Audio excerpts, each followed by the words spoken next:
அஸ்வின்ஸ் இனிப்பு காரம் பேக்கரி மற்றும் செல்வ உணவகம்.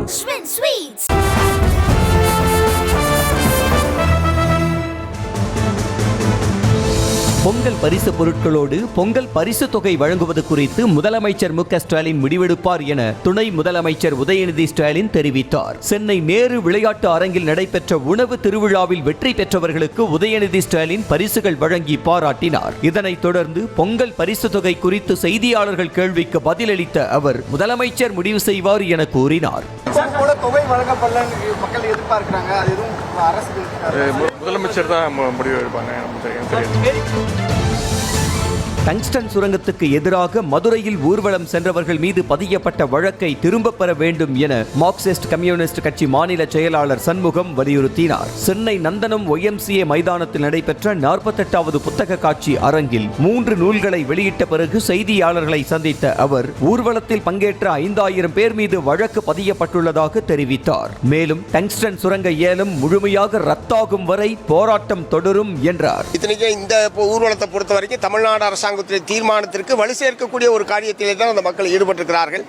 ஆகவே உடனடியாக பொதுமக்கள் மீது டங்ஸ்டன் எதிர்ப்பு போராட்டத்தில் ஈடுபட்ட பொதுமக்கள் மீது போடப்பட்டிருக்கிற காவல்துறையினுடைய இந்த வழக்கை உடனடியாக திரும்ப பெற வேண்டும் என்று மார்க்சிஸ்ட் கம்யூனிஸ்ட் கட்சியின் சார்பில் வற்புறுத்தி கேட்டுக்கொள்கிறேன்.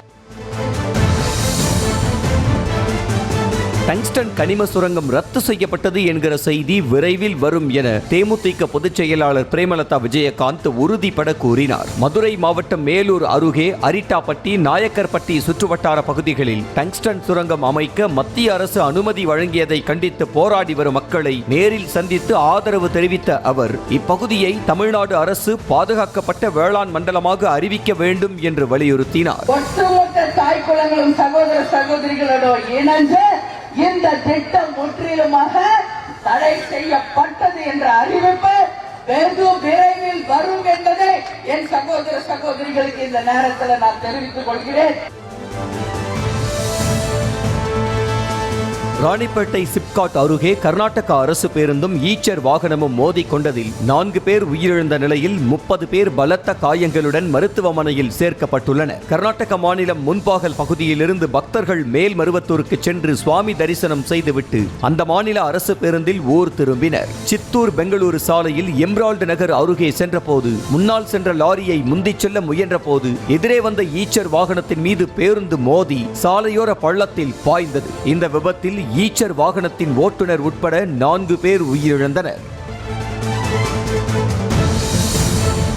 திருச்சி சமயபுரம் மாரியம்மன் கோவிலில் அன்னதான திட்ட பணத்தில் முறைகேடு நடப்பதாக நியூஸ் தமிழில் செய்தி வெளியான நிலையில் 2 ஊழியர்கள் பணி நீக்கம் செய்யப்பட்டதுடன் ஒருவர் பணி இடைநீக்கம் செய்யப்பட்டார். கடந்த சில மாதங்களுக்கு முன்னர் ஈரோட்டைச் சேர்ந்த செல்வராஜ் என்பவர் அன்னதான திட்டத்திற்கு 5001 ரூபாயை நன்கொடையாக செலுத்தினார். அவர் கொடுத்த பணத்திற்கு முறையான ரசீது கொடுக்காமல் போலி ரசீது கொடுக்கப்பட்ட நிலையில் அது குறித்த கள ஆய்வு மேற்கொண்டு நமது நியூஸ் தமிழில் செய்தி வெளியிடப்பட்டது.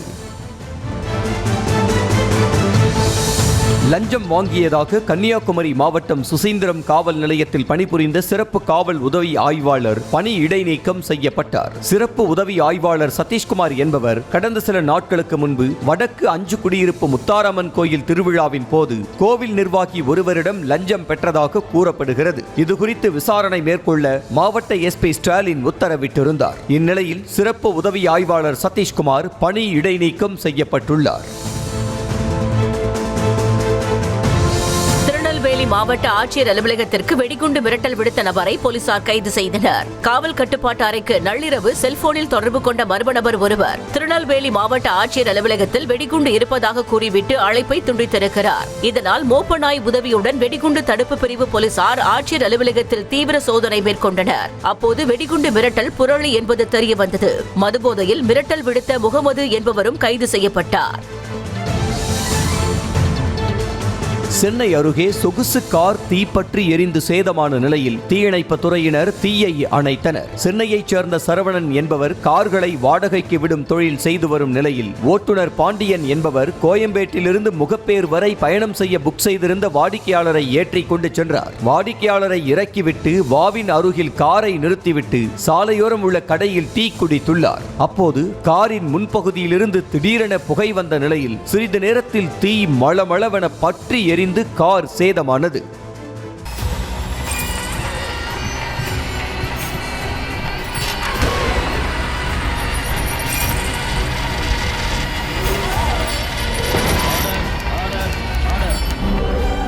நிகழ்தகவு, குற்றங்களின் மறுபரிமாணம்.